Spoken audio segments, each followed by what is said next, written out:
কথায় সুরের ধারা ঝরে।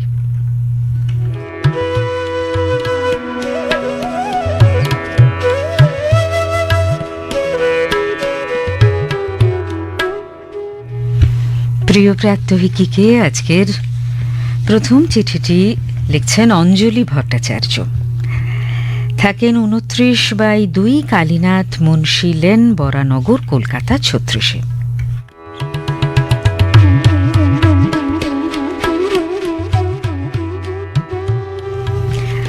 আমার সোনা চাঁদেরও কণা, ভুবনে তুলনা নাই। ছোট্ট সোনা মায়ের ঘুম পাড়ানি গান শুনতে শুনতে ঘুমিয়ে পড়ে পরম নিশ্চিন্তে।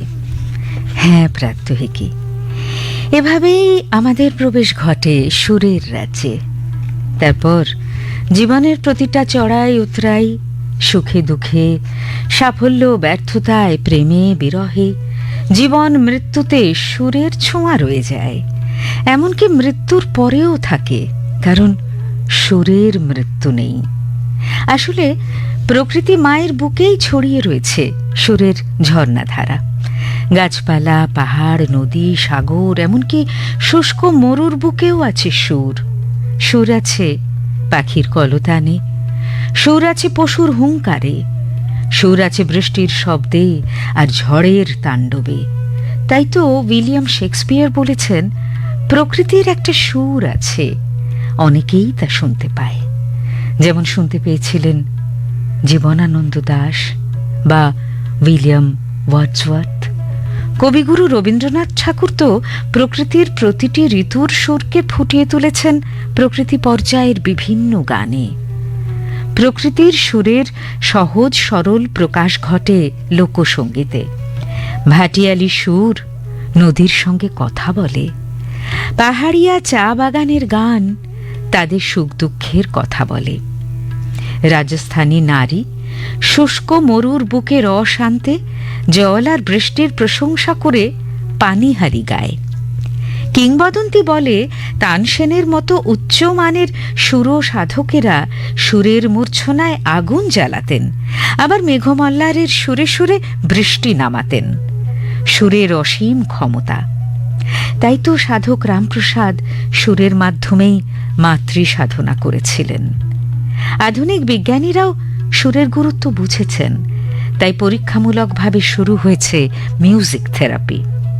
শিল্পী বেটোফেন বলেছিলেন, সঙ্গীত বিশ্বকে পরিবর্তন করতে পারে। সত্যি তো, সঙ্গীত হচ্ছে শাশ্বত ভাষা, যার আবেদন স্থান কাল পাত্র ভেদে অভিন্ন। কাজেই বিশ্বকে বদলানোর ক্ষমতা তার আছে।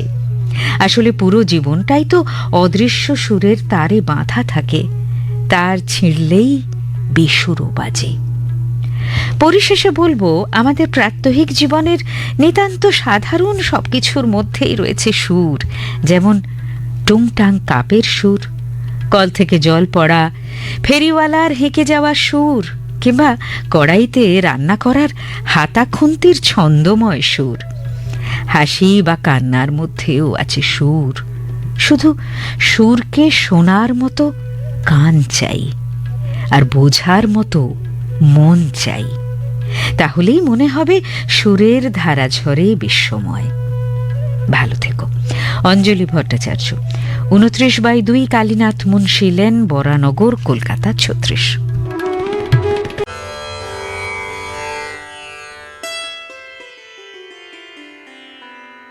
শতাব্দী গোস্বামী, দয়ানন্দ, দুর্গাপুর, পশ্চিম বর্ধমান থেকে চিরসখা প্রাত্যহিকীকে লিখছেন এই চিঠি।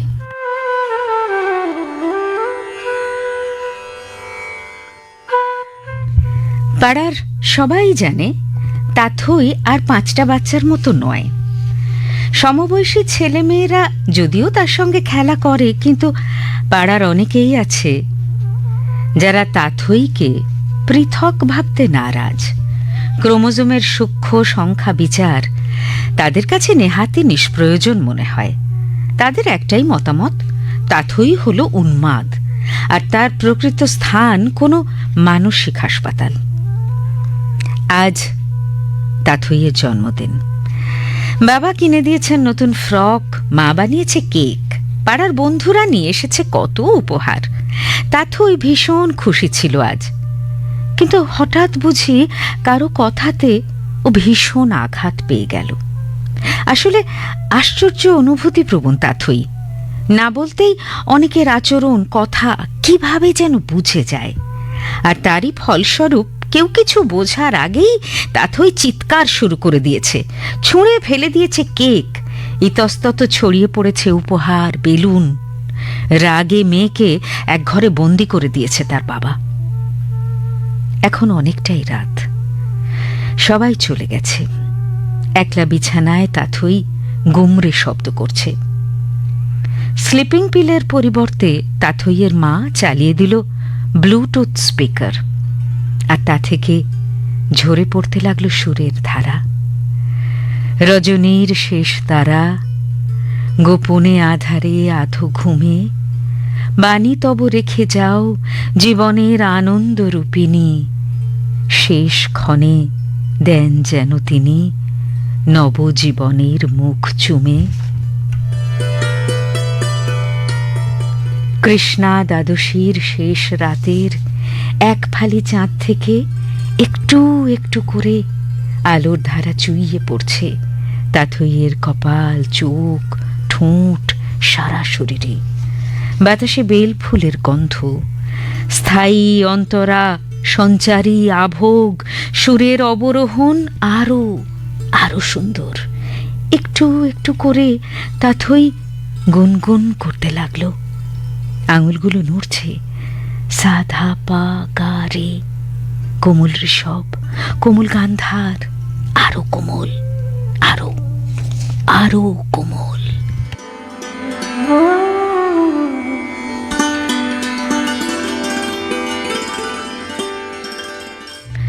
শতাব্দী গোস্বামীর লেখাটি পড়ছিলাম। ঠিকানা দয়ানন্দ, দুর্গাপুর, পশ্চিম বর্ধমান।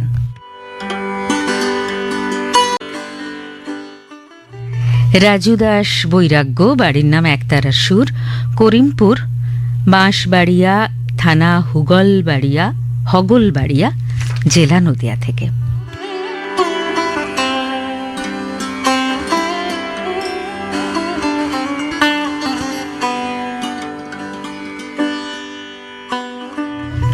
ইমনের তার ছোটবেলা থেকে একটা সুরের ধারা আজও বয়ে চলেছে। অনেকগুলো বছর আগের কথা।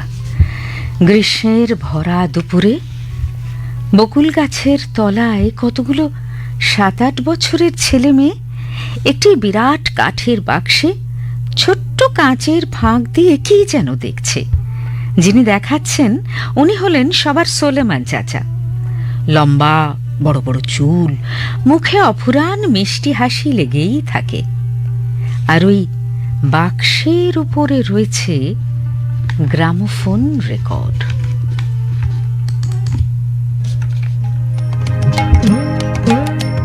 গান বাজছে, যখন পড়বে না মোর পায়ের চিহ্ন এই বাটে, আমি বাইব না মোর খেয়া তরি এই ঘাটে গো।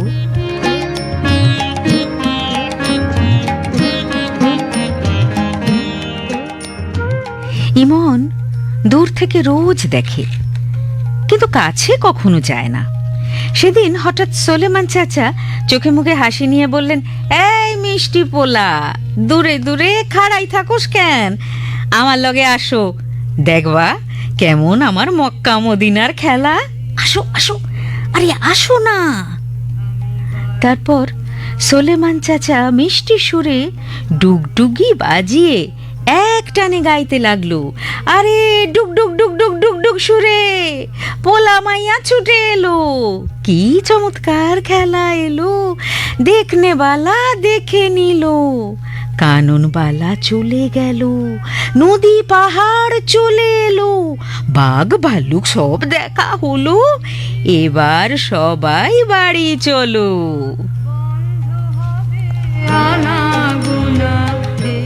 আমি আবার তোমাদের লগে দেখা করতে আসবো, তোমরা সবাই লক্ষ্মী হয়ে পড়াশোনা করো এবার বাড়ি গিয়ে। এমনিভাবেই দিনের পর দিন চলতে চলতে সোলেমান চাচার সঙ্গে ইমনের খুব বন্ধুত্ব হয়ে গেল। ইমন প্রতিদিন ওই বকুলতলাতেই সোলেমান চাচার পথ চেয়ে বসে থাকে। সোলেমান চাচাও প্রতিদিনই একবার হলেও ওই বকুলতলায় আসে। হঠাৎ সোলেমান চাচার আসা বন্ধ হয়ে গেল। ইমন একভাবে বকুলতলায় তাকিয়ে থাকে দুপুরে বিকেলে সেই সুর শোনার জন্য, কিন্তু না, সোলেমান চাচা আর আসে না। কয়েক মাস পরে সোলেমান চাচার ওই কাঠের বাক্সটি নিয়ে অন্য একজন খেলা দেখাতে এলেন। ইমন ওই মানুষটিকে বলল, আচ্ছা, এই বাক্স তো সোলেমান চাচার, তোমার কেমন করে হলো? আরে সোলেমান তো আমাগো কাছে কবেই বিক্রি করছে, ওর যে মস্ত অসুখ করছে। আচ্ছা, ওর ঠিকানাটা আমায় বলতে পারো? হ্যাঁ, খুব পারি। পুব পাড়ায় গিয়া সোলেমানের নাম করলে এক ডাকে সবাই চিনে। কেন, তুমি যাইবা নাকি? ছোট্ট ইমন তার বাবার কাছে খুব করে কেঁদে বললে, আমি সোলেমান চাচাকে দেখতে যাব, ওর খুব অসুখ করেছে, আমাকে নিয়ে যেতেই হবে বাবা। ইমন সোলেমান চাচার বাড়িতে গিয়ে দেখল ছোট্ট একটি খড়ের চাউনি দেওয়া চালা ঘর। সে ঘরে সোলেমান চাচার ছেলে মেয়ে বিবি সকলে রয়েছে, শুধু নেই সোলেমান চাচা। আজ 1 সপ্তাহ হলো সোলেমান চাচা মারা গেছে। ঘরে রয়েছে সোলেমান চাচার সেই গ্রামোফোন। ইমন বলল, এই কলের গানটা আরেকবার চালাও না গো। সোলেমান চাচার বিবি গানটা চালিয়ে দিল, সেই গান যা সোলেমান চাচা খেলা দেখাবার আগে। রাজু দাস বৈরাগ্য, বাড়ির নাম একতারা সুর, করিমপুর, বাঁশবাড়িয়া, হগলবাড়িয়া, নদিয়া।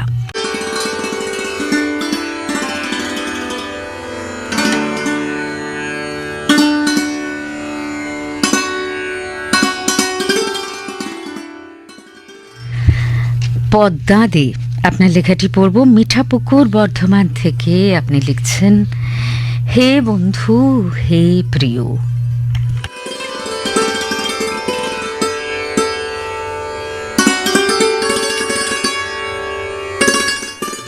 সূর্যদেব পাটে বসেছেন। আসন্ন সন্ধ্যা তৈরি হচ্ছে ধরণীকে আঁচল বিছিয়ে দিতে। শুনতে পাচ্ছ অসীম শূন্যে সুর ভেসে আসছে, সন্ধ্যা হলো গো মা।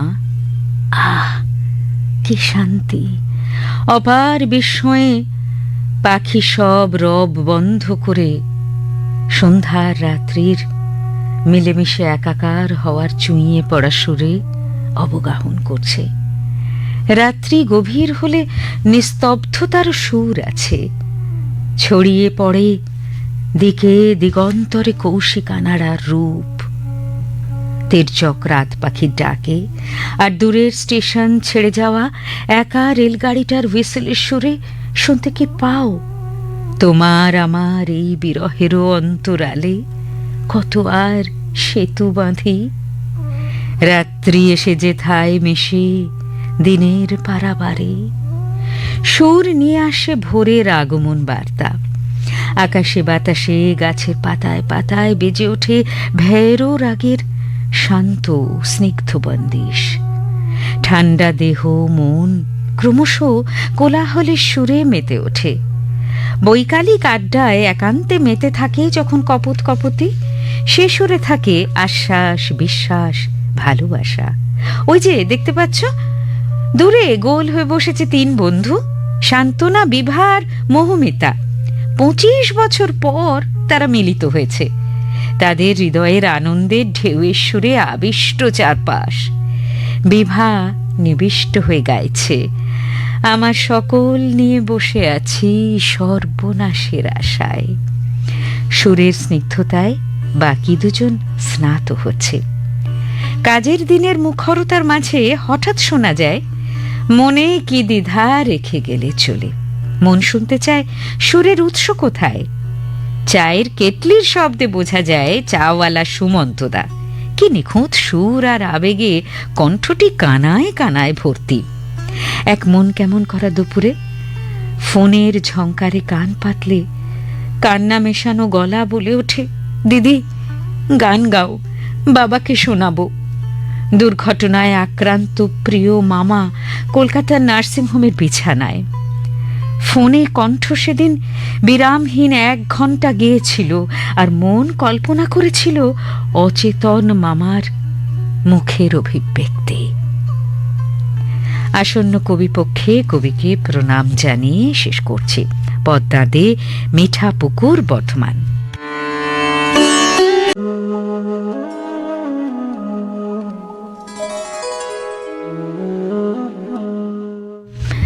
সুরের ধারা ঝরে। সকালবেলা সুর প্রাত্যহিকীকে এবারের চিঠিটি করবি হাজরার, পাঠিয়েছেন PS আবাসন, নিউ টাউন, কলকাতা 59 থেকে। চলেছি এক পাহাড়ি নিমন্ত্রণে। দুপাশে গাছপালা, লতা গুল্ম, বকুল মাধবী লতা। কেবল অতিক্রম অবিরাম শব্দহীন দৃশ্যপট। দিল্লি থেকে দেরাদুনের পথে। ছেলের হাতে গাড়ি স্টিয়ারিং, ক্যাসেটে বাজছে রবি গান। ভেঙে মোর ঘরের চাবি, নিয়ে যাবি কে আমারে। হালকা বাতাসে কচি পাতা নৃত্যের মতো আমরা চঞ্চল।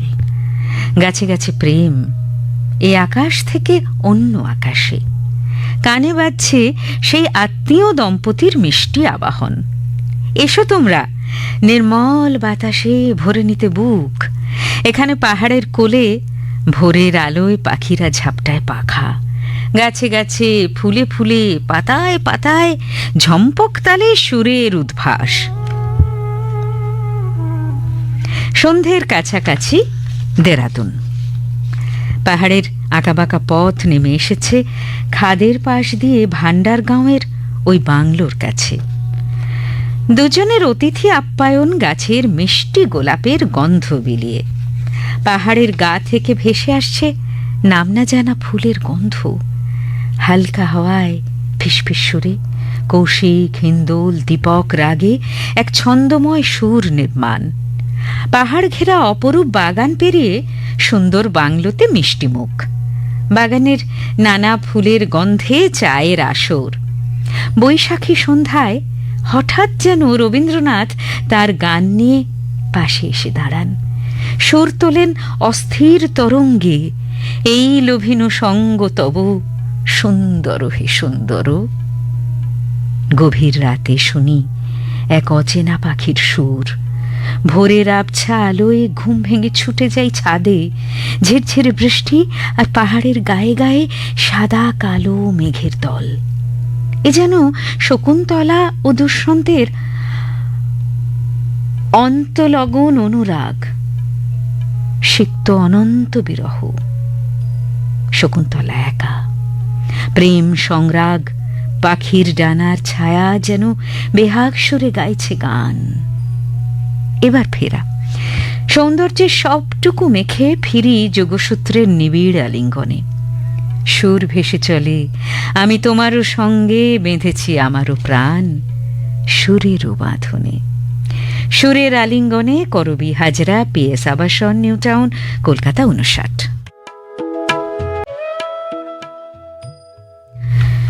প্রদীপ রক্ষিত, চ্যাটার্জি পাড়া, গোবরডাঙ্গা থেকে লিখছেন অন্তর্যামী প্রাত্যহিকীকে। তৃষ্ণার্ত বসুন্ধরা এখন মেঘমল্লার বৃষ্টির প্রতীক্ষায়। তবু সুরের টানে লিখতে বসা। কত স্মৃতি মনে পড়ে।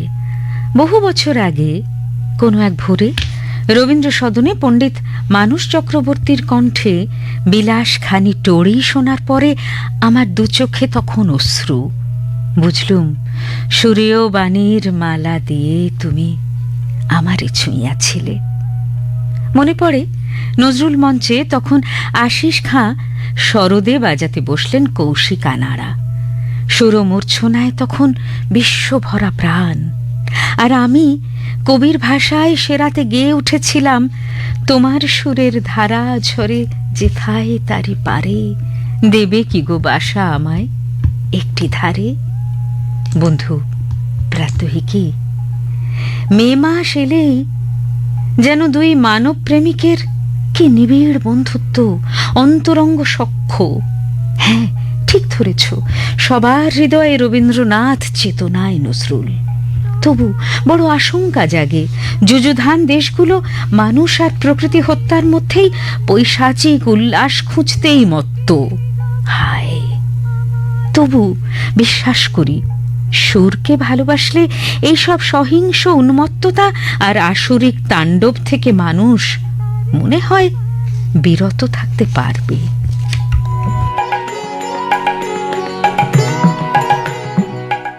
কবি লিখছেন, তোমার সুরে ভরিয়ে নিয়ে চিত্ত, যাব যেথায় বেসুর বাজে নিত্য।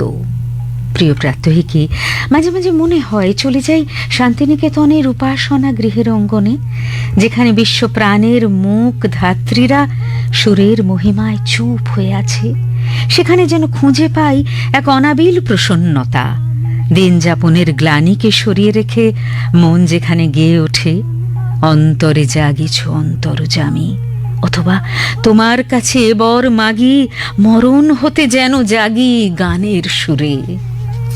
বিনম্র শ্রদ্ধায়, প্রদীপ রক্ষিত, চ্যাটার্জি পাড়া, গোবরডাঙ্গা থেকে লিখলেন।